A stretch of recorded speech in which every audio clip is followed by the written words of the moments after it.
প্রিয় লিসেনার্স, এখন যে ভয়ানক লোমহর্ষক ঘটনাটি বলবো সেটি একটি সাপ ও জিনের ঘটনা। তো কথা না বাড়িয়ে সরাসরি ঘটনায় চলে যাই। একদিন সকালবেলা এলাকার সবচাইতে প্রভাবশালী আলিবাড়ির গাফফার আলী কুদাল হাতে বাড়ির ঝুপঝাড় পরিষ্কার করতে লাগলেন। বড়লোক হলেও তিনি নিজের কাজ নিজেই করেন। হঠাৎ দেখেন একটা কালো গুকরা সাপ ফোনা তুলে বসে আছে, কিন্তু গফফার আলীকে সাপটা দেখে পালিয়ে যেতে চাইল। গফফার আলীর মনে হলো সাপটাকে মেরে ফেলা উচিত, কারণ পরে যদি কোনো সময় সাপটা কাউকে ছুবল মারে বা কারো কোনো ক্ষতি করে তাহলে তো সমস্যা। তাই তিনি সিদ্ধান্ত নিলেন সাপটিকে মেরে ফেলার। তো সাপটা দ্রুত গতিতে ঝুপের মধ্যে পালিয়ে যেতে চাইল, কিন্তু তখনও লেজের অংশটা গফফার আলীর সামনে দৃশ্যমান ছিল। সাপের লেজটা কুদাল দিয়ে কেটে দিতেই গাফফার আলীর দুই পা সাথে সাথে অবশ হয়ে যায়। তিনি মাটিতে লুটিয়ে পড়েন। সাথে সাথেই তার বড় ছেলে বাপ্পি চিৎকার দিয়ে বলে, আব্বা, তুমি এটা কি কাম করছো? বাপ্পির মা সাথে সাথে তার স্বামীর কাছে ছুটে যান। গিয়ে দেখেন তার স্বামী কোমর থেকে পা অবধি নাড়াতে পারছেন না। বাপ্পি নিজের বাবার কাছে না গিয়ে সাপের কাছে যেতেই ওর মা চিৎকার দিয়ে ওঠে। ওর মা ভয় পেয়ে যায়। খুব সামান্য সময়েই কি থেকে কি হয়ে গেল। বাপ্পি তার মাকে আশ্বস্ত করে, মা, ভয় পেও না। ঠিক তখন তার বাবা বলে, বাপরে, নিচে তো শক্তি পাই না, সব অবশ অবশ লাগে। বাপ্পি তখন খুব অবাক করে দিয়ে ওর বাবাকে বলে, এইটা আসিল জিনের পুলা, তুমি জিনের পুলার পায়ের অংশ কাইটা দিছো, সাথে সাথে জিনের অভিশাপ লাগছে তোমার উপরে। হঠাৎ চোখের সামনেই সাপটা উদাও হয়ে গেল, পরে রইল কাটা লেজটুকু। বাপ্পি সাথে সাথে সেটাকে হাতে তুলে নিল। কিছুটা ধুলো লেগেছিল, সেটা ফু দিয়ে সরিয়ে একটা পরিষ্কার পলিথিনের ব্যাগে ভরে ফেলল। বাপ্পির বাবা তখনও বাড়ির উঠানে পড়ে আছে। কাছে এসে বাপ্পি বলল, আব্বা, চলো তোমারে ডাক্তারে নিয়ে যাই। তো বাপ্পি সাথে সাথে তার বাবাকে 2-4 জন মিলে হাসপাতালে নিয়ে ভর্তি করলো। হাসপাতালে নেয়ার পর হাসপাতালের ডাক্তার বাপ্পির বাবাকে বিভিন্ন পরীক্ষা নিরীক্ষা দিল এবং ডাক্তার বলল যে তার বাবার কোমর থেকে পা পর্যন্ত অবশ হয়ে গেছে, এটা কোনো চিকিৎসার দ্বারা সারানো সম্ভব না। তো বাপ্পি তার বাবাকে নিয়ে বাসায় চলে আসে এবং তার বাবাকে বলে যে, আব্বা, এটা কোনো ডাক্তার সারাইতে পারবো না, আমি দেখি আমি কি করবার পারি। ওর বাবা আর মা এসব শুনে বেশ ভয় পেয়ে যায়। ছেলের মুখে হঠাৎ এসব কি কথা, আর এসব কি বা ঘটে যাচ্ছে সাত সকালে, তারা কিছুই বুঝে উঠতে পারছিল না। বাপ্পি আর ওর মা দুজন মিলে গফফার আলীকে সান্ত্বনা দেয়। গাফফার আলীর চোখে ছলছল করছিল জলে, সেটা দেখে তার স্ত্রী কান্না করে দেয়। বাপ্পি তখন উনাদের পাশে বসে বলে, আব্বা, ভয় পেও না, এই অভিশাপ কাটানোর লাইগা যা করণ লাগে আমি করমু। বাপ্পির মা জিজ্ঞেস করে, বাপ, তুই কেমনে জানলি এটা জিনের পুলার অভিশাপ? বাপ্পি বলল, মা, ও মেলা কথা আছে, পরে কমুনে, আগে ঝামেলা মিটাই লই, বাবাকে সুস্থ করে তুলি। এটা বলেই বাপ্পি বাড়ি থেকে বেরিয়ে গেল এবং হাতে নিল সেই পলিথিনের ব্যাগটি যেখানে সাপের লেজের কাটা অংশটি ছিল। তারপর সে পুরাবাড়ি গ্রামের উদ্দেশ্যে রওনা হলো। 10 গ্রাম পেরিয়ে মৃত হয়ে আসা কালী নদীর পাড়ে অবস্থিত একটা বট গাছের নিচ দিয়েই সেই পুরাবাড়ি গ্রামের রাস্তা চলে গেছে। সেখানে বাস করেন এক বুড়ি, তাকে সবাই বুড়িমা বলেই সম্বোধন করেন। বুড়িমার বয়স 90-এর উপরে হবে। বাপ্পির আপন নানি এই বুড়িমা। এই বয়সেও সে নিজের কাজ নিজেই করে। পাশের বাড়ির একটা ছোট্ট মেয়ে মাঝে মধ্যে এসে সাহায্য করে যায় ওই বুড়িমাকে। বাপ্পি বহুবার চেয়েছে তার নানিকে নিজের কাছে রেখে দিতে, কিন্তু তিনি কিছুতেই রাজি হননি। তিনি বলেন, তোর ওইখানের পানি ভালো না, আমার সহ্য হয় না। বাপ্পি জানে এটা এড়িয়ে যাবার জন্য বলা, এটা শুধু বাহানা মাত্র, কারণ নিজের ভিটে মাটি ছেড়ে কেউ নাকি যেতে চায় না। তো বুড়িমাও সেজন্য তার এই নিজের বাড়িতেই থাকতে চায়। সেখানে জড়িয়েছে তার অনেক স্মৃতি। তো সাইকেল চালিয়ে বুড়িমার কাছে পৌঁছাতে বাপ্পির দুপুর গড়িয়ে গেল। বুড়িমার বাড়িতে এসে বাপ্পি দেখে বুড়িমা দুপুরের খাবার খেয়ে বিশ্রাম নিচ্ছেন। তো তড়িঘড়ি করে সাইকেল থেকে নেমেই বাপ্পি তার বুড়িমার দিকে এগিয়ে যায়। বুড়িমা বাপ্পিকে দেখে খুব খুশি হলেও বাপ্পির চঞ্চলতা আর তার মনের মধ্যে কিছুটা ভয় ধরিয়ে দেয়। বাপ্পি বলে, বুড়িমা, আব্বা তো ইয়াসির জিনেরে কোদাল দিয়া কূপ দিছে। বুড়িমা চমকে উঠে বলে, বলিস কি, এটা কেমনে হইল? বাপ্পি পুরো ঘটনা খুলে বলে। তখন ওর নানি কাটালেজের অংশটা হাতে নিয়ে একটা দীর্ঘশ্বাস ফেলে বলে, চারুলতা এখন কি করব কে জানে। মানুষের ভালো করতে গিয়া যদি জিনের খারাপ হয় তাইলে কেমনে হইব। লিসেনার্স, এই কথাটি বলার পিছনে কারণ ছিল যে বুড়িমা যে এই কথাটি বলল যে চারুলতা এখন কি করব কে জানে, মানুষের ভালো করতে গিয়ে যদি জিনের খারাপ হয় তাইলে কেমনে হইব, এই কথাটি যে বলছে বুড়িমা, সেটি বলার পিছনের কারণ আছে। তো আমরা পিছনের ঘটনাটি একটু জেনে নিই। বাপ্পির জন্মের পর ওর মা প্রচণ্ড অসুস্থ হয়ে গেলে ওর নানি ওকে লালন পালন আরম্ভ করে। সেটা তখন থেকে আরো 24 বছর আগের কথা। ওর নানাও তখন বেঁচে ছিল। বাপ্পির বাবা ব্যস্ত ছিল তার শ্বশুরের সাথে ব্যবসা আর নিজের বউয়ের দেখভাল করতে। বাপ্পির বড় হওয়াটা একরকম ওর নানির সাথেই। ওর নানি ওকে মায়ের আদর ভালোবাসা দিয়ে বড় করেছে। বাপ্পির যখন কিছুটা বুঝ এলো, ও আবিষ্কার করলো ওর নানি প্রায় রাতেই ওকে ঘুম পাড়িয়ে দিয়ে কোথায় যেন চলে যায়। মাঝে মধ্যে ওর ঘুম ভেঙে পাশে নানিকে না পেলে কিছুটা অস্থির হয়ে যায় বাপ্পি। একদিন নানিকে বাপ্পি জিজ্ঞেস করে, ও নানি, কই গেছিলা তুমি? ওর নানি জিজ্ঞেস করে, তুমিও যাইবা ওইখানে আমি যেখানে যাই? বাপ্পি বেশ উত্তেজিত কণ্ঠে বলল যে, হ নানি, আমিও যাব। তখন বাপ্পির বয়স ছিল মাত্র 7 বছর। এর পরদিন রাতে তুমুল জ্যোৎস্নার আলোয় ওরা দুজন বের হয়। বাড়ির পাশেই বয়ে গেছে কালী নদী। কালী নদীতে তখনও ছিল জোয়ার। নদীর পানিতে জ্যোৎস্নার হাসি যেন টলমল করছিল। বাপ্পির নানাদের একটা নৌকা ছিল। ওরা দুজন সেই নৌকায় উঠে পড়ে। বাপ্পির ষাটুর্ধ নানি নিজেই বইটা হাতে নৌকা বাওয়া শুরু করে। ঝিরিঝিরি বাতাসে এমন জ্যোৎস্না রাতে এর আগেও বাপ্পি এই নৌকায় উঠেছে। তবে সেবার নদী পার হয়ে ওরা এক আত্মীয়ের বাড়িতে গিয়েছিল। এবার নৌকায় উঠে ও যেন পুরো প্রকৃতিটাকেই উপভোগ করছিল। প্রায় মাঝ নদীতে আসতেই বাপ্পি কিছুটা দূরে একটা শাপলা ফুল দেখতে পেল। নদীর মাঝখানে ওই একটাই শাপলা ফুল। সবচাইতে অবাক করা ব্যাপার এটাই যে সেই লাল শাপলা ফুল থেকে আলো বেরোচ্ছিল।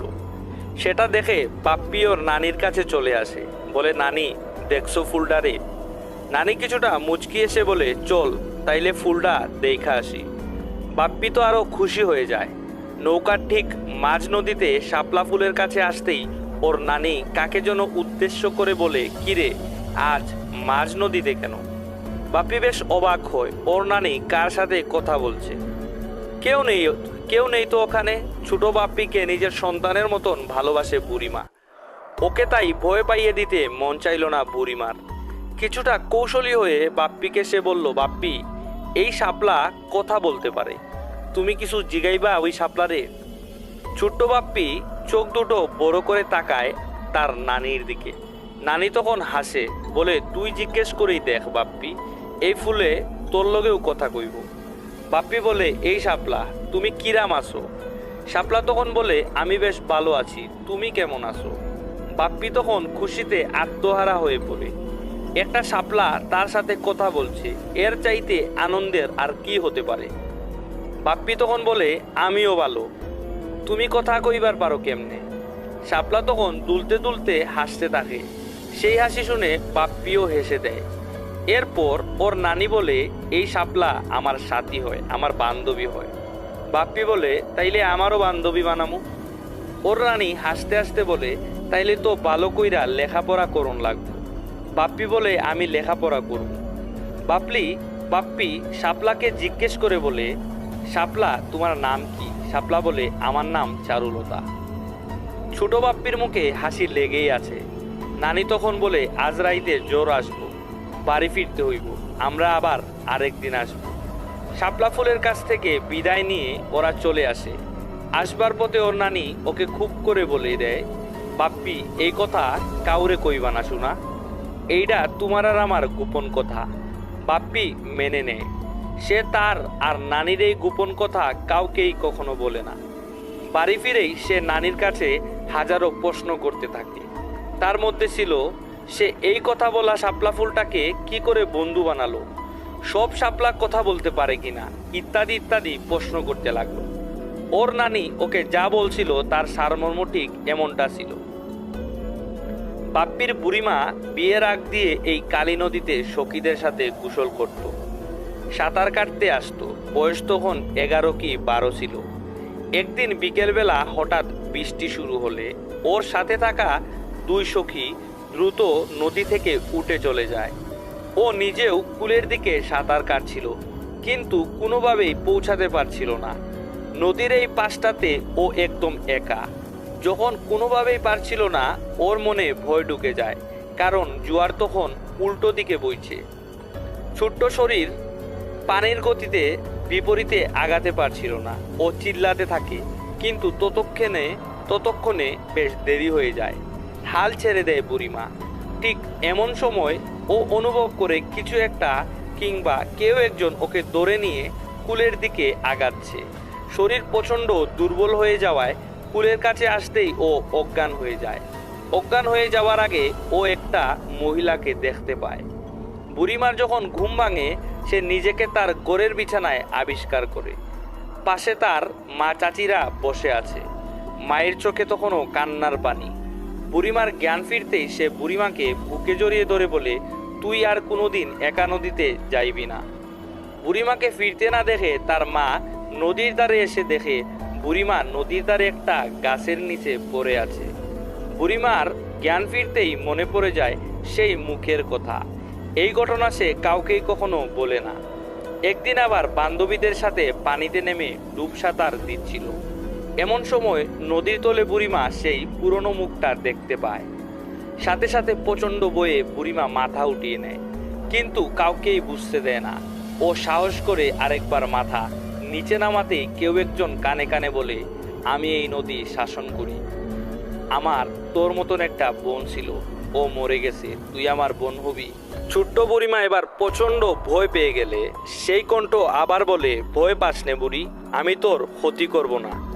বুড়িমা তখন সাহস করে পানির নিচেই জিজ্ঞেস করে, তুমি কেডা? সেই কণ্ঠ তখন বলে, আমি চারুলতা, এই নদীর রানী। আমি মানুষ না, আমি পানিতে থাকা জিন। আর ঠিক এরপর থেকেই বন্ধুত্ব গড়ে ওঠে বাপ্পির বুড়িমা আর চারুলতার মধ্যে। শর্ত হচ্ছে একটা, বাড়ি কিংবা পরিবারের কাউকে যেন এই কথা কখনো কোনোদিন না বলে। একমাত্র যদি কাউকে চারুলতা তার নিজের কথা জানাতে বলে, তবেই বুড়িমা চারুলতার কথা জানাতে পারবে। বুড়িমার বিয়ে, সংসার বেড়ে ওঠা, ধন সম্পদের মালিক হওয়া, বুড়িমার স্বামীর ব্যবসায় উন্নতি সাধন, সব কিছুতেই এই চারুলতার ছোঁয়া ছিল। বুড়িমা কখনোই নিজের থেকে চারুলতার কাছে কিছু চায়নি। চারুলতা নিজেই ভালোবেসে সব কিছু দিয়ে গেছে। বুড়িমা জিনদের অনেক গল্প শুনে থাকলেও জিনদের বাস্তব জগৎ সম্পর্কে তার কোনো ধারণাই ছিল না। বুড়িমা জানতে পারে পানির তলেও আরেক জগৎ আছে, যেখানে কিনা এই জলজ জিনদের বসবাস। এদেরকে বলা হয় মাইউন জাতি বা জলজ জাতি। আর এই অত্র এলাকার রাজত্ব এই চারুলতার হাতে। এক জীবনে বুড়িমা নিজের থেকে শুধু একটা জিনিসই চেয়েছিল, ওই চারুলতার কাছে। সেটা ছিল তার আপন মেয়ের, অর্থাৎ বাপ্পির মায়ের সুস্থতা। বাপ্পির মা নিজেও জানে না তার মৃত অবস্থা থেকে ফিরে আসার পেছনে জিন ডাক্তারদের কতখানি অবদান রয়েছে। বাপ্পির জন্ম হবার পরেই চারুলতাই বলছিল, বাপ্পির বয়স যে রাতে 7.5 পূর্ণ হবে, পঞ্জিকা মতো সে রাতে চাঁদ পূর্ণ আলো দেবে। আর সেদিন যদি মেঘের আনাগোনা না থাকে, তবেই চারুলতা বাপ্পির সাথে সাক্ষাৎ করবে। বাপ্পির সাথে চারুলতার দারুণ সম্পর্ক গড়ে ওঠে, নানি নাতির ভালোবাসার সম্পর্ক। বাপ্পির বয়স যখন 12, তখন তার বাবা নিজ গ্রামে বাড়ি করলে সেখানে স্থানান্তরিত হয়। বাপ্পির জন্য সেটা বেশ কষ্টের হলেও মেনে নিতে হয়। নিজ গ্রামে এসে ও হাই স্কুলে ভর্তি হয়। নতুন বন্ধু, নিজের গ্রাম, বাবার পক্ষের আত্মীয় স্বজন সবাই থাকলেও ওর মনটা পড়ে থাকতো ওই নানি আর নানার কাছেই। সে বছরই ওর নানা হঠাৎ এক সকালে আর ঘুম থেকে উঠেনি। ওর নানি একরকম একা হয়ে গেলেও নিজের ভিটে মাটি ছেড়ে অন্য কোথাও যায়নি। বাপ্পি বৃহস্পতিবার স্কুল শেষ করেই বই খাতা নিয়ে চলে যেত নানির কাছে, চারুলতার কাছে। এভাবেই ভালোই চলছিল সবকিছু, কিন্তু দিনে দিনে কিছু জটিলতা শুরু হয় বাপ্পির বাবা মানে গাফফার আলী আর তার আপন চাচাতো ভাইয়ের মধ্যে। জমি জমা সংক্রান্ত বিভিন্ন সমস্যা হয়। গাফফার আলীর চাচাতো ভাইয়ের দাবি, গাফফার আলী বাড়ি করার সময় তার অংশের কিছু জমি ভূ দখলে নিয়েছে। তার বিপরীতে গাফফার আলীর কথা এটাই যে বাড়ি করার সময় তো তোদের সামনেই বাড়ি করলাম, তখন তো কিছুই বললি না। এমনকি জমির দলিল আর কাগজ অনুযায়ী গাফফার আলী কোনোভাবেই তার চাচাতো ভাইয়ের জমির সীমানা লঙ্ঘন করেননি। কিন্তু বাপ্পির এই চাচা মানে জিয়ারত আলীর একটাই কথা, বাপ্পি আর বাবা মিলে জালিয়াতি করেছে, তাকে ঠকিয়েছে। জিয়ারত আলীর প্রচণ্ড ধূর্ত প্রকৃতির মানুষ, এটা এলাকার সবাই জানে। হঠাৎ একদিন বাপ্পি স্বপ্নে দেখে তার চারুলতা এবং নানি তাকে ডাকছে, ডেকে ডেকে বলছে, বাপ্পি তোর বাবার সামনে কঠিন বিপদ। জিয়ারত আলী তোর বাবাকে হত্যা করার পরিকল্পনা করতেছে। তোর বাবাকে মেরে ফেলে তোদেরকে বাড়ি থেকে উচ্ছেদ করে সবকিছু দখল করার পরিকল্পনা তার।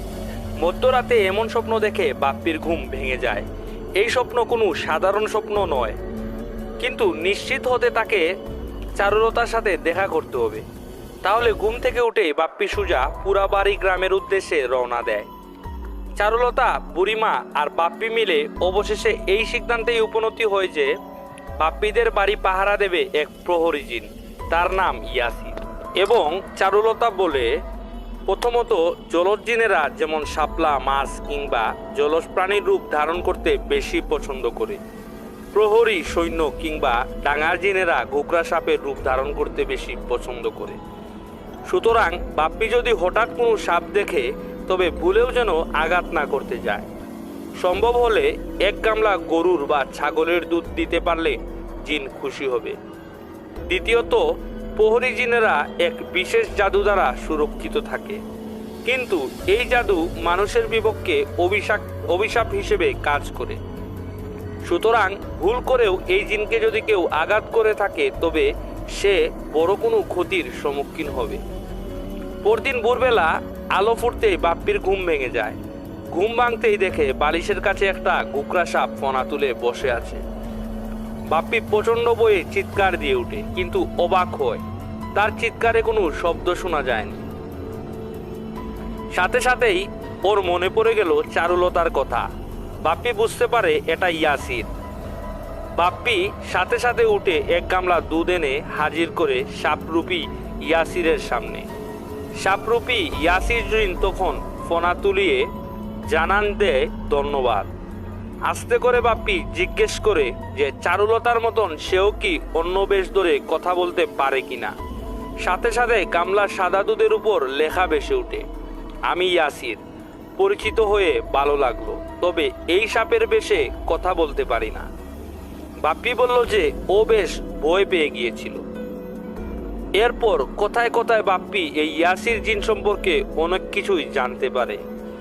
ইয়াসির জিনকে বাপ্পি বলে সে তাদের বাড়ির পাশের লিচু গাছে উঠে বসে থাকবে, কাউকে গাছে উঠতে যেন বারণ করে দেয়া হয়। এটাও সে বলে গাছে উঠে বসে থাকার কারণ সে গাছে উঠে বসে থাকলে একে তো নিরাপদ থাকবে, অন্যদিকে চারপাশে নজরও রাখতে পারবে। ইয়াসির জিনের সাথে ধীরে ধীরে বাপ্পির সখ্যতা গড়ে ওঠে।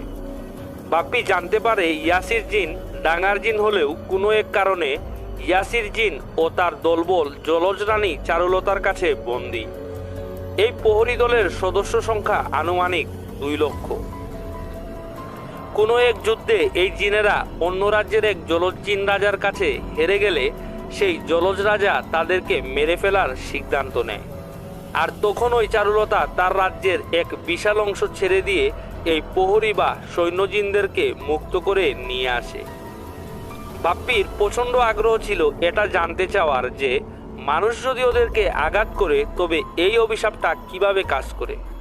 ইয়াসিরের দেওয়া তথ্য অনুযায়ী ইয়াসিরদের পিতা ছিলেন জিনের সর্দার, এত শক্তিশালী সর্দার যে ভয়ঙ্কর ইফরিত জিনেরা পর্যন্ত তাকে সমীহ করে চলত। কিন্তু একদিন এই অবস্থার পরিবর্তন ঘটে। কিছু জিন আর মানুষ মিলে প্রহরী জিনদেরকে এক বিশেষ জাদু করে মেরে ফেলতে শুরু করে। অনেকটা ক্ষোভ থেকেই, কারণ প্রহরী জিনেরা নিজ শক্তি দ্বারা শয়তানি জাদুর প্রভাব কাটাতে সক্ষম, আর এতে করে কিছু শয়তান জিন ও মানুষের ক্ষতি হয়ে যাচ্ছিল। নিজেদের স্বার্থ হাসিল করতে তারা এমন জাদু ও বিষক্রিয়ার ফাঁদ তৈরি করে যে প্রহরী জিনেরা একে একে হাজারে হাজারে মরে যেতে আরম্ভ করলো। যেহেতু প্রহরী জিনেরা জাদু কাটাতে সক্ষম, জাদুর বিপরীত জাদু করতে সক্ষম, অল্প কিছু দিনের মধ্যেই তারা এই সুরক্ষা বলয় সৃষ্টি করে ফেলে। যেখানে কোনো জিন প্রহরী জিনদেরকে আঘাত করতে যায়, সেক্ষেত্রে তারা পাথরে পরিণত হবে। অন্যদিকে মানুষদের ক্ষেত্রে মানুষের অঙ্গ প্রত্যঙ্গ বিকল হয়ে যাবে, অবশ হয়ে যাবে। বাপ্পি জিজ্ঞেস করছিল তখন, তোমাদের পিতা তো শক্তিশালী সর্দার ছিলেন, কিন্তু অবস্থার পরিবর্তন ঘটে কিভাবে? ইয়াসির বলছিল, শয়তানেরা একজোট বেঁধে সর্বপ্রথম নাকি ওদের সর্দার পিতাকেই হত্যা করেছিল জাদু আর ফাঁদ পেতে। তারপর থেকেই ওরা বেশ দুর্বল হয়ে পড়তে থাকে এবং পরে সর্বপ্রথম কোনো যুদ্ধে হেরে যায় এক জলজ রাজার কাছে। ইয়াসিরদের এখন কোনো সর্দার নেই। ইয়াসিরদের সকল নির্দেশনা আসে চারুলতার কাছ থেকে। কিন্তু বাপ্পিকে ইয়াসির কখনোই বলেনি চারুলতার আওতায় প্রহরী জিনেরা কেমন আছে, কিংবা প্রহরী জিন হিসেবে তারা কতটা সম্মান পাচ্ছে। ইয়াসির কথা এড়িয়ে যেত। এর ঠিক কিছুদিন পরেই গাফফার আলীর সাথে এই দুর্ঘটনা ঘটে যায়। সেদিন ইয়াসির জিন মাটিতে বিচরণ করছিল এবং ইয়াসির জিন বুঝতে পারেনি যে আচমকা এমন একটা ঘটনা ঘটে যাবে। প্রিয় লিসেনার্স, এখন আগের ঘটনায় ফিরে আসি। যখন বাপ্পি ওই বুড়িমার কাছে সাপের লেজটা নিয়ে গেছিল, যেটা আমি আপনাদের আগেই বলছিলাম, এখন ওই ঘটনায় ফিরে আসি। সাপের কাটালের সাথে বুড়িমা ভাবছে কি করা যায় এখন। সে বলল, বাপ্পি আমার লগে আয়। এই বলে বুড়িমা তার ঘরে প্রবেশ করলো। বাপ্পিও তাকে অনুসরণ করলো। বুড়িমার ঘরটা কিন্তু বেশ বড়। এই ঘরের এক কোনায় সবসময় একটা তুষক পাতা থাকে। বুড়িমা সেখানে নামাজ পড়ে, তাই এই তুষক কাউকে কোনোদিন স্পর্শ করতে দিত না বুড়িমা। এমনকি বাপ্পিও এই তুষক নিয়ে বুড়িমাকে কোনোদিন কোনো প্রশ্ন করেনি। কিন্তু তার বুড়িমা তখন তুষক সরিয়ে অন্যদিকে চাপালো। বাপ্পি তখন নিজের চোখ দুটোকে যেন বিশ্বাস করতে পারছিল না, কারণ সেখান থেকে একটা সরু সিঁড়ি নেমে গিয়েছে। সেই সিঁড়ির কাছে আসতেই বাপ্পি দেখে নিচে তুমুল অন্ধকার। বাপ্পি তার বুড়িমাকে কিছু জিজ্ঞেস করতে যাবে, এমন সময় বুড়িমা আঙুল টুটের কাছে চেপে ধরে শ শব্দ করে মানা করে বাপ্পি যেন কিছু না বলে। বাপ্পি তার বুড়িমাকে অনুসরণ করে নিচে নামতে থাকে। বেশ খানিকটা নিচে নামার পর পানির শব্দ শুনতে পাওয়া গেল। আরেকটু নিচে নামার সাথে সাথে বুড়িমার হাতে ধরা হারিকেনের আলোয় বাপ্পি পানি দেখতে পেল। বুড়িমা তখন বাপ্পিকে জানালো যে চারুলতা যেন বুড়িমার সাথে নিয়মিত সাক্ষাৎ করতে পারে আর বুড়িমাকে কষ্ট করে নদীর কাছে যেতে না হয়, এজন্যই চারুলতা এমন ব্যবস্থা করেছে। মাটির নিচে খনন করে নদীর এই অবধি নিয়ে আসা হয়েছে। বুড়িমা সিঁড়িতে দাঁড়িয়েই পানিতে এক পা 3 বার ডুবাতেই চারুলতার আগমন। চারুলতা তখন জানায় সে সব কিছুই জানতে পেরেছে এরই মধ্যে। বুড়িমা চারুলতাকে কাটা লেজের অংশ দেখাতেই চারুলতা বলে, লেজের অংশ জোড়া লাগানোর কোনো উপায় নেই। ইয়াসিরের 2 পা নাকি কাটা পড়েছে, এর কোনো চিকিৎসা নেই। ঠিক তেমনি গাফফার আলীও আর কখনো নাকি সুস্থ হতে পারবে না। চারুলতার কাছ থেকে এসব জেনে বাপ্পির খুব মন খারাপ হয়। চারুলতা স্বল্পভাষী, সে খুব কম কথা বলে। এটুকু জানিয়েই চারুলতা চলে যায়। বাপ্পি কেন জানি মনে হলো চারুলতা এত জটিল এই ব্যাপারটাকে তেমন একটা গুরুত্ব দিল না।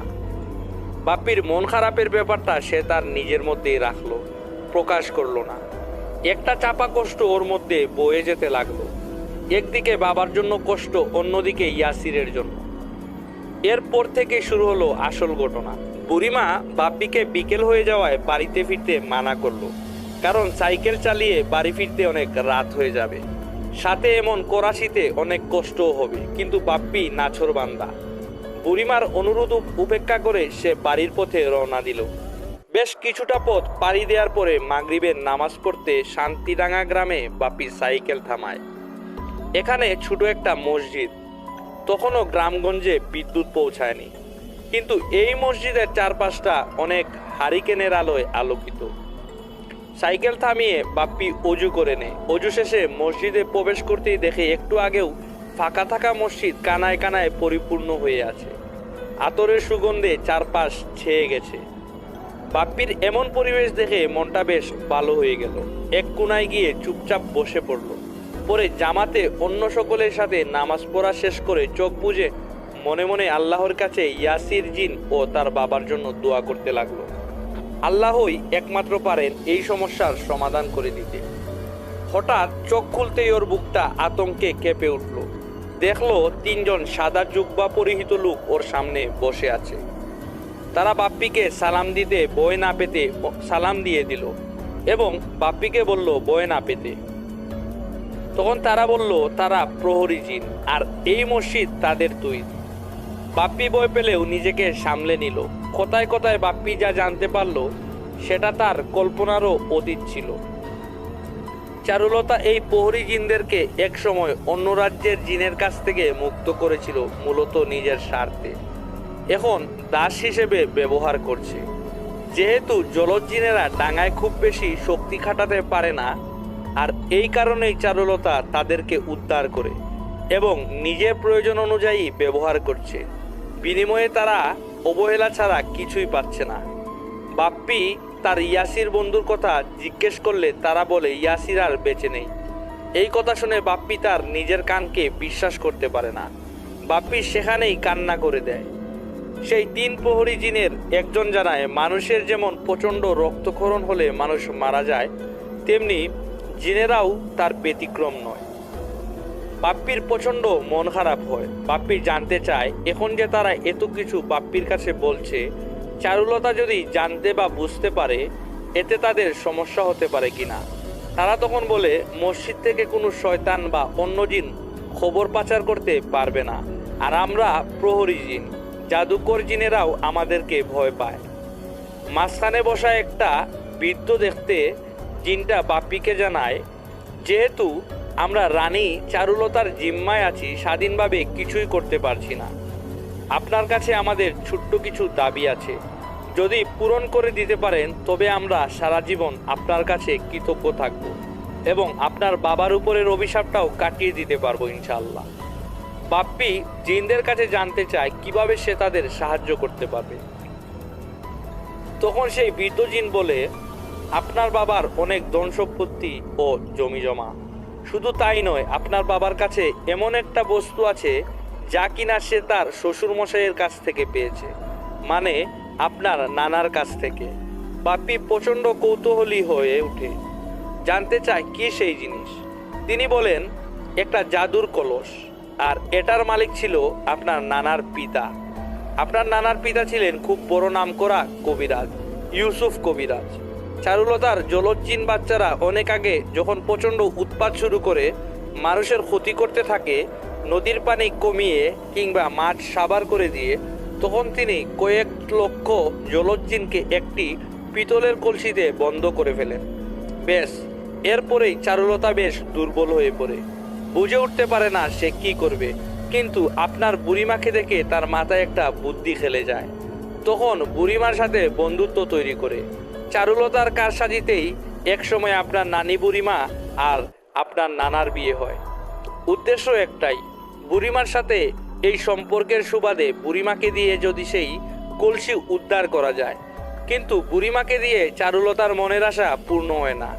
বাপ্পি তখন প্রশ্ন করে প্রহরী জিনকে, প্রশ্নটা এমন যে জিনেরা চাইলে কি পারতো না লুকায়িত কলসি গোপনে এসে চুরি করে নিয়ে যেতে?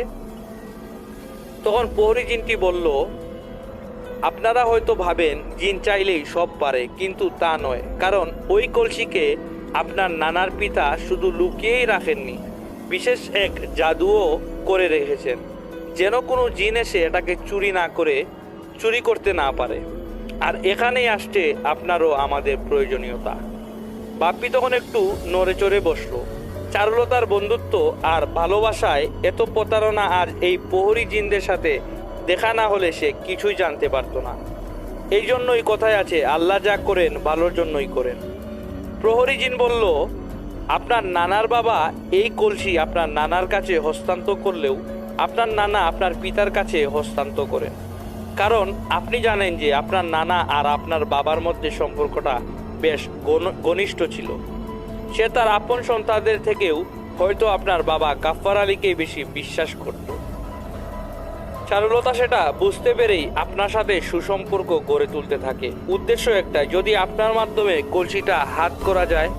কিন্তু যখন চারুলতা আমাদের কথা জানতে পারলো যে আমরা তারই এক প্রতিপক্ষ জলজ জিনের হাতে বন্দী হয়ে আছি এবং আমরা নানান রকমের জাদু কাটাতে পারদর্শী, তখনই সে আমাদেরকে তার আওতাধীন করে ফেললো। কারণ ওই কলসি তো বিশেষ জাদু দ্বারা সুরক্ষিত, আর আমরাই পারি সেই সুরক্ষা ভেঙে ফেলতে এবং কলসি চুরি করে এনে চারুলতার কাছে পৌঁছে দিতে।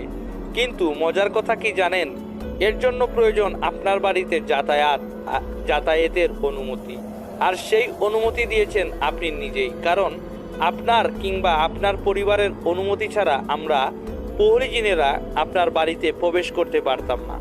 আর এই অনুমতি দেওয়া হয় ইয়াসির জিনকে। বাপ্পি খুব অবাক হয় এই কথায়। সেটা বুঝতে পেরে প্রহরী জিন বিষয়টি পরিষ্কার করেন। তিনি বলেন, হ্যাঁ, আপনি খুব অবাক হচ্ছেন এটা ভেবেই যে আপনি কখন ইয়াসিরকে অনুমতি দিলেন।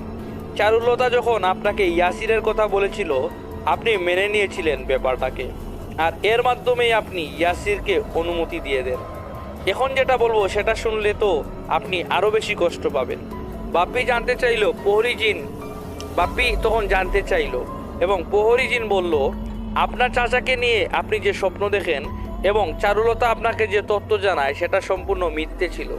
মূলত এই ঘটনা সাজানো হয়েছিল আপনার বাড়িতে ইয়াসিরকে ঢোকার সুযোগ করে দিতে। ইয়াসিরের কাজ এটাই ছিল, সে তন্ন তন্ন করে বাড়িতে কলসিটাকে খুঁজে বেড়াবে। কিন্তু আপনার বাবা গাফফার আলী চারুলতার এই পরিকল্পনা বেচতে দিয়েছেন আপাতত। বাপি প্রচণ্ড রাগে ফুঁসতে থাকে। এমন প্রতারণা সে মেনে নিতে পারে না। সে জিজ্ঞেস করে, এখন আমি কেমনে আপনাকে সাহায্য করবার পারি? তখন প্রহরী জিন বলেন, চারুলতার সাথে আমাদের চুক্তি হয়ে আছে। আমরা যদি এই কলসি তাকে উদ্ধার করে এনে দিতে পারি, তবেই সে আমাদেরকে এই দাসত্ব থেকে মুক্তি দেবে। এখন আপনি আপনার তরফ থেকে যদি এই কলসি খুঁজে দিতে পারেন, তবেই আমরা সামনে এগোতে পারবো। আপনি কলসি খুঁজে দিলে আমরা চারুলতাকে দিয়ে দেব ঠিকই, কিন্তু মুক্তি পাবার পরেই আমরা ওদের বিরুদ্ধে যুদ্ধ ঘোষণা করব। আমরা এরই মধ্যে নিজেদেরকে গুছিয়ে নিয়েছি। চারুলতা আমাদের পিঠ দেয়ালে ঠেকিয়ে দিয়েছে। বাপি বলে, সে এই কলসি ঠিকই খুঁজে দেবে, কিন্তু বিনিময়ে আজ বাড়িতে পৌঁছানোর পরেই যেন সে তার বাবাকে সম্পূর্ণরূপে সুস্থ দেখতে পায়। প্রহরী জিনেরা বাপ্পির কথা মেনে নেয়। বাপ্পি মসজিদ থেকে বেরিয়ে সাইকেলে চড়ে, তখন একজন প্রহরী জিন মসজিদের ভেতর থেকেই দাঁড়িয়ে ওকে উদ্দেশ্য করে বলে, আপনি গিয়ে আপনার বাবাকে সুস্থ দেখতে পারবেন ইনশাআল্লাহ। আরেকটা কথা, ইয়াসির আপনাদের বাড়ির চারপাশ তন্ন তন্ন করে খুঁজেও সেই কলস পায়নি। ঘরের মধ্যে কোথাও নাকি ছিল না, তার মানে সেটা হয়তো বিশেষ কোথাও লুকায়িত অবস্থায় রয়েছে। তখন ওই জিনটি আরো বলে, আপনার সাথে একজন সঙ্গী হিসেবে পাঠালে খুব ভালো হতো, কিন্তু তাতে করে সম্ভাবনা আছে যে চারুলতার কানে কথা চলে যেতে পারে। তাই তো আমি মসজিদের ভেতরে দাঁড়িয়ে কথা বলছি। এই নেন, ধরুন। বলে প্রহরী জিন একটি লাঠি ছুঁড়ে দিল বাপ্পির দিকে আর বলল, এটি সাথে থাকলে কেউ আপনাকে ক্ষতি করতে পারবে না, আপনি সাবধানে যেতে পারবেন। বাপ্পি আবার বাড়ির দিকে রওনা দিল। যেতে যেতে ওর মাথায় নানান প্রশ্ন গুড়গুড় করতে লাগলো। সবচাইতে বড় প্রশ্ন এটাই ছিল যে বাপ্পি কাকে বিশ্বাস করবে, প্রহরী জিনদেরকে নাকি এতকাল ধরে আপন ভেবে আসা চারুলতাকে। বাপ্পির মন কেন জানি খুব বলছিল যে প্রহরী জিনেরা মিথ্যে বলেনি, তাদের প্রত্যেকটা কথার পেছনেই যুক্তি আছে। বাড়ি ফিরলেই বুঝতে পারবে আসলে প্রহরী জিনেরা সত্যি বলছে নাকি মিথ্যা বলছে। সেই একই 10 গ্রাম পেরিয়ে বাপ্পি যখন নিজ বাড়িতে পৌঁছালো, ওর বাবাকে বারান্দায় দাঁড়িয়ে থাকতে দেখে ও প্রচণ্ড খুশি হয়ে কোনো রকম সাইকেল দেখে বাবাকে জড়িয়ে ধরলো। ওর বাবা ওকে দেখে বেজায় খুশি, কারণ গফফার আলী তার সন্তানকে অনেক ভালোবাসে। সে বাপ্পির জন্য অস্থির হয়েছিল। তখন গফফার আলী বলল, তিনি মাগরিবের নামাজ পড়ে আল্লাহর রহমতের জন্য আল্লাহকে ডেকেছিলেন এবং তিনি তার শরীরের এই সুস্থতা ফিরে পেয়েছেন। বাপ, তুই কই ছিলি? বাপ্পি বলে, এখন মেলা ক্ষুধা লাগছে, পরে সব কমুনে, কিন্তু আল্লাহর অশেষ রহমত তুমি সুস্থ হইয়া গেছো। প্রহরী জিনেরা তাদের কথা দেখেছে দেখে বাপ্পি প্রচণ্ড খুশি হয়, বুঝতে পারে তারা আসলেই হয়তো আল্লাহ বিরু জিন। সেদিন রাতে বাপ্পি প্রচণ্ড ক্লান্তিতে বিছানায় শরীর এলিয়ে দিল। বাবাকে সুস্থ দেখে চাপটা কিছুটা কমলেও চারুলতার এই সোল চাতুরির কথা জানতে পেরে যে ওর মনটা একটুও ভালো নেই। ওর মনে একটা বিশাল প্রশ্ন রয়েই গেছে, সেটা মাথা থেকে সরছেই না। আর সেটা হলো, একদম শুরুতে চারুলতার পরিকল্পনায় ছিল বাপ্পির নানি মানে বুড়িমার মাধ্যমে জাদুর কলসি উদ্ধার করা, কিন্তু চারুলতার নাকি মনোআশা পূর্ণ হয় না বুড়িমার মাধ্যমে। কিন্তু কেন? তার মানে কি ওর বুড়িমা সব কিছু সম্পর্কে অবগত? বুড়িমার প্রতি বাপ্পির এই প্রথম কিছু সন্দেহ তৈরি হয়। এরপর এটা সেটা ভাবতেই বাপ্পি ঘুমের দেশে চলে গেল। এতটাই গভীর ঘুমে ছিল যে ভোরবেলা মসজিদের আজানটাও ও বুঝতে পারেনি। সকালে ঘুম ভাঙতেই বাপ্পি তড়িঘড়ি করে অজু করতে গেল। শুনশান নীরব শীতের ভোরবেলা, চারিপাশ কুয়াশায় ঢাকা। ঘরে ফিরে খাটের নিচ থেকে পাটি বের করতে গিয়ে খেয়াল করলো সেটা খাটের মাঝ বরাবর ঢুকে আছে, কারণ বাপ্পি বাড়িতে খুব একটা নামাজ পড়ে না। মসজিদে গিয়ে পড়তেই সে স্বাচ্ছন্দ্য বোধ করে। কিছুটা উপর হয়ে খাটের নিচে মাথা ঢুকাতেই ও খেয়াল করলো কেমন কান্নার শব্দ আসছে কোথায় থেকে। বুঝে উঠতে পারলো না বাপ্পি এই শীতে বিড়াল কান্না করছে না তো, কিন্তু এত সকাল করে বিড়ালের কান্না ব্যাপারটা মানতে বেশ কষ্ট হচ্ছিল বাপ্পির। হঠাৎ খেয়াল করলো মাথাটা উঁচু করতেই কান্নার শব্দ কমে যাচ্ছে, আবার মাথা মেজের কাছাকাছি আনতেই কান্নার শব্দ বেশি শোনা যাচ্ছে। বাপ্পি এবার ব্যাপারটা বুঝতে ঠান্ডা মেঝেতেই কান চেপে ধরলো। ও স্পষ্ট বুঝতে পারলো মেঝের নিচ থেকেই কান্নার শব্দ আসছে। এদিকে নামাজে দেরি হয়ে যাচ্ছে দেখে বাপ্পি নামাজ পড়ে নেয়। নামাজ শেষ করে আবার মেঝেতে গিয়ে কান পাতে। কিভাবে এমন কান্নার শব্দ আসতে পারে সেটা বাপ্পির মাথায় ঢুকে না। আরেকটু সকাল হবার অপেক্ষায় ছিল বাপ্পি। বাবা ঘর থেকে বেরিয়ে আসতেই বাপ্পি তার বাবাকে করে রাখে। গাফফার আলী ছেলেকে জিজ্ঞেস করে কেন, সমস্যা কিনা, কোনো সমস্যা কিনা। কারণ গাফফার আলী নিজেও ঘটনার আকস্মিকতায় মানসিকভাবে তখনও বেশ মনমরা হয়েছিলেন। বাপ্পি তখন তার বাবাকে মেঝের নিচ থেকে কান্নার শব্দ আসার ব্যাপারটা অবহিত করে। ছেলের মুখে এমন কথা শুনে বাপ্পির বাবা সাথে সাথে দরজা বন্ধ করে দেয়। গাফফার আলী নিজেও মেঝেতে কান পাতে। কান্নার শব্দ শুনতে পেয়ে সে বাপ্পিকে পুরো ঘটনা খুলে বলে। মূলত বাপ্পির ঘরের নিচে লুকিয়ে রাখা হয়েছে জাদু করা কলসিটাকে, আর সেই কলসিতে আটকে থাকা জিনের কান্না মেঝেতে কান পাতলে শোনা যায় ঠিক সকালের এই সময়টাতে। বাপ্পি যে এত দ্রুত কলসির খোঁজ পেয়ে যাবে সেটা সে কল্পনাও করতে পারেনি। বাপ্পি তখন তার বাবাকে সবকিছু খুলে বলে এবং কলসিটা বের করে প্রহরী জিনদের কাছে দিয়ে দিতে অনুরোধ করে। কিন্তু গফফার আলী বেশ চিন্তিত হয়ে পড়ে, কারণ তার শ্বশুর মৃত্যুর আগে দিয়ে বলে গিয়েছে এরা মুক্তি পেলে সবার আগে তার পরিবারকে ধ্বংস করে ফেলবে, একে একে সবাইকে মেরে ফেলবে। বাপ্পি তখন পিতা গাফফার আলীকে স্মরণ করিয়ে দেয় গাফফার আলী যে আবার সুস্থভাবে চলাফেরা করতে পারছে এটা পুরোপুরি সৃষ্টিকর্তার ইশারায় প্রহরী জিনদের একটা উপহার। গফফার আলী একটা দীর্ঘশ্বাস ছেড়ে বাপ্পিকে বলে সে রাজি, কিন্তু কলসি হস্তান্তর করবার পূর্বে সে নিজে প্রহরী জিনদের সাথে কাছ থেকে এই কথা নিতে চায় যে তার ও তার পরিবারের কোনো ক্ষতি হবে কিনা। বাপ্পি বলল প্রহরী জিনদের সাথে দেখা করতে হলে শান্তিডাঙ্গা গ্রামে যেতে হবে। গাফফার আলী রাজি হয়ে গেল, তবে বাপ্পির মাকে একলা বাড়িতে রেখে যাওয়া যাবে না। সকালের খাবার খেয়েই ওরা তিনজন শান্তিডাঙ্গা গ্রামের উদ্দেশ্যে রওনা দেয়। মসজিদের সামনে পৌঁছাতেই দেখে মসজিদে তালা মারা। গাফফার আলী আর বাপ্পি বেশ চুপসে যায়। হঠাৎ মসজিদের পেছন থেকে একজন বৃদ্ধ লোক এসে হাজির হয়। ওদেরকে সালাম দিয়ে বলে আপনারা এখানে? বাপ্পি বলে যে তারা কলসির ব্যাপারে কথা বলতে এসেছে। কলসির কথা শুনেই বৃদ্ধর চোখ মুখ উজ্জ্বল হয়ে ওঠে, সাথে সাথে তার মুখের অবয়ব পরিবর্তন হয়ে আগের দিনের সেই বৃদ্ধের চেহারা ধারণ করে। আর এটি দেখে বাপ্পির বাবা আর মা বেশ ভয় পেয়ে যায়। বাপ্পি তাদেরকে শান্ত করে বৃদ্ধ নিজেও বলে ভয় পাবেন না, এখন তো নামাজের সময় না, চলুন আমরা অন্য স্থানে বসি, নিরাপদ স্থান, কোনো সমস্যা হবে না। এদিকে বাপ্পির মা কিছুই বুঝে উঠতে পারছিল না, গ্রামের সহজ সরল মহিলা মানুষ, তাই বাপ্পিকে সে বারবার সেই প্রশ্ন করছিল। তখন গাফফার আলী তার স্ত্রীকে চুপ থাকতে বলে আপাতত। মসজিদের কিছুটা পেছনে একটা ছোট্ট ঘর, বসার ঘরের মতন। বাপ্পিরা সেই ঘরে প্রবেশ করতে দারুণ উষ্ণতা অনুভব করলো। বৃদ্ধ সেই জিন তখন বাইরে গেল আর সাথে সাথে ধোয়া উঠা চা নিয়ে ফেরত এলো, সাথে কিছু চা বিস্কুট। 4 বিস্কুট মুখে নিয়ে স্বাদের গভীরতায় ওরা তিনজনই হারিয়ে গেল। বাপ্পির মা বেশ ভয় পেলেও 4 বিস্কুটের স্বাদ পেয়ে তার মনটাও বেশ চাঙা হয়ে উঠল। সে মনে মনে তার ছোট ছেলেটাকে খুব স্মরণ করছিল সে সময়। ভালো কথা, একটা ছোট্ট তত্ত্ব, বাপ্পিরা মূলত 2 ভাই। ওর ছোট ভাই সিরাজ অন্য শহরে বড় মাদ্রাসায় পড়ালেখা করে। যাকে আসল কথায় আসি, গফফার আলী তখন প্রহরী জিনকে ধন্যবাদ জানালো সব কিছুর জন্য। এরপর বলল যে তার সন্তান বাপ্পি তাকে পুরো ঘটনাই খুলে বলেছে এবং গফফার আলী কলসিটাকে হস্তান্তর করতে আগ্রহী। প্রহরী জিন তখন আলহামদুলিল্লাহ বলে ধন্যবাদ জানালো। গফফার আলী তখন বলল, কিন্তু একটা শর্ত আছে, তার ও তার পুরো পরিবারের যেন এতে করে কোনো ক্ষতি না হয়, কারণ ওরা ছাড়া পাওয়া মাত্রই পরিবারের সদস্যদের উপরে হামলা চালাতে পারে। প্রহরী জিন গফফার আলীকে নিশ্চিত করল তার ও তার পরিবারকে সম্পূর্ণ সুরক্ষা দেবে প্রহরী জিনেরা। তো কলসি হস্তান্তর করার জন্য 500 জন প্রহরী জিনের এক দলকে নিয়ে বাপ্পিরা অবশেষে ওদের গ্রামের উদ্দেশ্যে রওনা দিল। বৃদ্ধ জিন মানুষ বেশে তাদের 3 জনের সাথে, অন্যদিকে বাকি সব জিন পাখি বেশে উড়ে উড়ে চলতে লাগলো।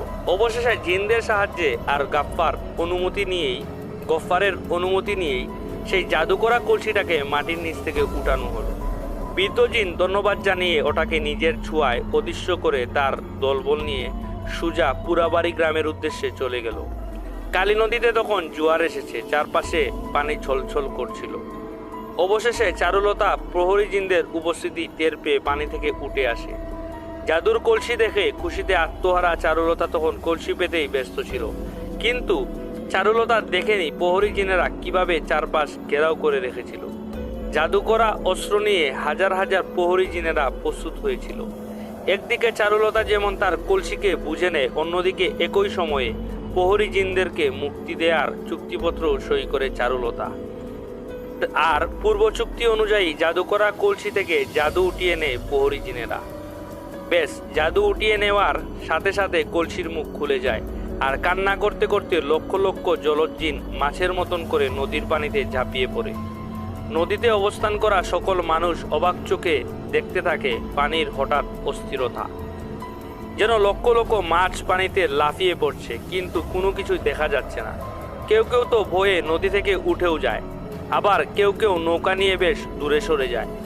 প্রহরী জিনদের দলনেতা সেই বৃদ্ধ জিন জানতো এই লক্ষ লক্ষ জিন যতই মুক্তি পাক, যতই পানিতে ঝাঁপিয়ে পড়ে শক্তি আহরণ করতে থাকুক না কেন, বহুকাল আটকে থাকায়, অন্ধকারে থাকায় এরা প্রচণ্ড দুর্বল।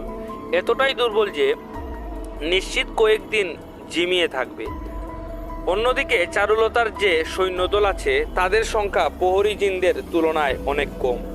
প্রহরী জিনদের দলনেতা বুঝতে পারে এখনই মুখ্য সময় তাদেরকে হামলা চালানো। উচ্ছ্বসিত চারুলতা যখনই কিনা পানিতে ডুব দিতে যাবে, ঠিক তখনই প্রহরী জিনেরা হামলা চালায় চারুলতার জলজ জিনদের উপর। কিন্তু সাথে সাথে কোথা থেকে হঠাৎ করে প্রহরী জিনদের উপর জলজ জিনেরা আক্রমণ করে বসে। প্রহরী জিনেরা বুঝে উঠতে পারে না, হতভম্ব হয়ে পড়ে, হঠাৎ এত এত জলজ জিন কোথা থেকে এলো। বিচক্ষণ প্রহরী জিনের দলনেতা বুঝতে পারে এরা সেই জলজ জিন রাজার সৈন্যদল, যারা কিনা প্রহরী জিনদের বহু আগে আটক করে মেরে ফেলতে চেয়েছিল।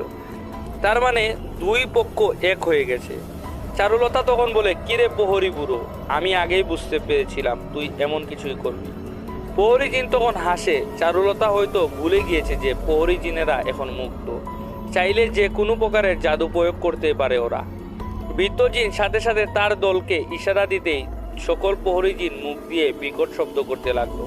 আর অমনি চারুলতা সহ সকল জলজ জিন কেমন যেন মূর্তির মতন দাঁড়িয়েছিল। এমন শব্দ করতে করতেই জাদু করা তরবারির তীর জলজ জিনদের শরীর ছিন্ন ভিন্ন করে ফেলতে লাগলো। ইতিহাস বদলে গেল জলজ জিনদের ভাগ্য। কয়েক মিনিটের ওই যুদ্ধে ওই অঞ্চলের সকল জলজ জিন যারা যুদ্ধে অংশ নিয়েছিল তারা মৃত্যুবরণ করে। জলজ জিনদের অন্য সকল দলের কাছ থেকে প্রহরী জিনেরা চুক্তিপত্রে সই করে নেয়, যতদিন ওরা বেঁচে থাকবে ভুলেও যেন প্রহরী জিনদের সাথে চলাকলা করার চেষ্টা না করে। এই ঘটনা এখানেই শেষ হয়ে গেলে হয়তো ভালো হতো, কিন্তু বিধাতা যেন সবকিছু সাজিয়ে রেখেছিলেন। এই ঘটনার পরপর একটা করুণ ঘটনা ঘটে যায়, যা কিনা প্রহরী জিন কিংবা বাপ্পি সবাইকেই বেশ কাঁপিয়ে দিয়ে যায়। বাপ্পির বুড়িমা মানে নানিকে তার ঘরেই মৃত পাওয়া যায়। প্রহরী জিনদের কাছে এর জবাব চাইলে তারা বলে বুড়িমার ঘরের বেশ নিচ দিয়ে নদী বয়ে গেছে। প্রহরী জিনেরা সেই যুদ্ধের সময়ে তার গড় পাহারা দিলেও চারুলতার ইশারায় তার দেহরক্ষী সেই গুপ্ত নদীর প্রবাহ দিয়ে এসে বুড়িমাকে হত্যা করে যায়। তার নাম ইবাদাত। এখনও সে পলাতক। মায়ের মৃত্যুর পরেই কেবল বাপ্পির মা সকল ঘটনা জানতে পারে। কিছুদিন পরেই ইবাদাত প্রহরী জিনদের হাতে ধরা পড়ে। প্রহরী জিনদের কাছে স্বীকার করে যে চারুলতার আদেশেই মূলত বুড়িমাকে হত্যা করা হয়। ইবাদাতের কাছে বুড়িমাকে মেরে ফেলার কারণ জিজ্ঞেস করলে সে বলে বুড়িমা কোনোদিন তার কাজে আসেনি, সেই ক্ষোভ থেকেই বুড়িমাকে মেরে ফেলা হয়। বাপ্পির মনে ওর বুড়িমার প্রতি একটা ভ্রান্ত ধারণা তৈরি হয়েছিল যে বুড়িমা সবকিছু জেনে কি করে এই চারুলতার সাথে বন্ধুত্ব বজায় রাখলো। কিন্তু বাপ্পি নিশ্চিত হলো তার নানি আসলে এই চারুলতাকে সাহায্য করেনি। তারপর প্রিয় লিসেনার্স, তার নানিকে ওই বাপ্পি দাফন কাফন করে তারপর আর কোনো সময় তাদের সাথে কোনো ঘটনা ঘটেনি। তো প্রিয় লিসেনার্স, এই ছিল ঘটনা, এবং এই ঘটনাটি যিনি শেয়ার করেছেন তিনি তার পরিচয় গোপন রাখতে বলেছেন এবং বাপ্পির কাছ থেকেই তিনি ওই ঘটনাটি শুনেন আর কি। তো প্রিয় লিসেনার্স, ঘটনাটি যদি আপনাদের ভালো লেগে থাকে তাহলে দয়া করে আমাদের চ্যানেলটিকে সাবস্ক্রাইব করবেন, আর ভালো না লেগে থাকলেও প্রিয় লিসেনার্স দয়া করে আপনারা সাবস্ক্রাইব করবেন। কারণ প্রিয় লিসেনার্স, আমাদের ঘটনা বলতে অনেক ভুলভ্রান্তি হয়েছে, আপনাদের কাছে ক্ষমা প্রার্থী। কারণ আমরা এখন নতুনভাবে আসলে আমাদের চ্যানেলটাকে শুরু করেছি, ভুলভ্রান্তি হতেই পারে। তো প্রিয় লিসেনার্স, আপনাদের সহযোগিতা যদি পাই এবং আপনাদের সাপোর্ট পাই তাহলে আমরা ভুলগুলোকে আমরা শুধরে নিয়ে আপনাদের সাথে ভয়ঙ্কর ভৌতিক ঘটনাগুলো শেয়ার করতে পারবো। তো আজকের জন্য প্রিয় লিসেনার্স এখানেই বিদায় নিচ্ছি। আগামীকালকে আরও একটি নতুন ঘটনা নিয়ে হাজির হব। সে পর্যন্ত সবাই ভালো থাকুন, সুস্থ থাকুন। আসসালামু আলাইকুম।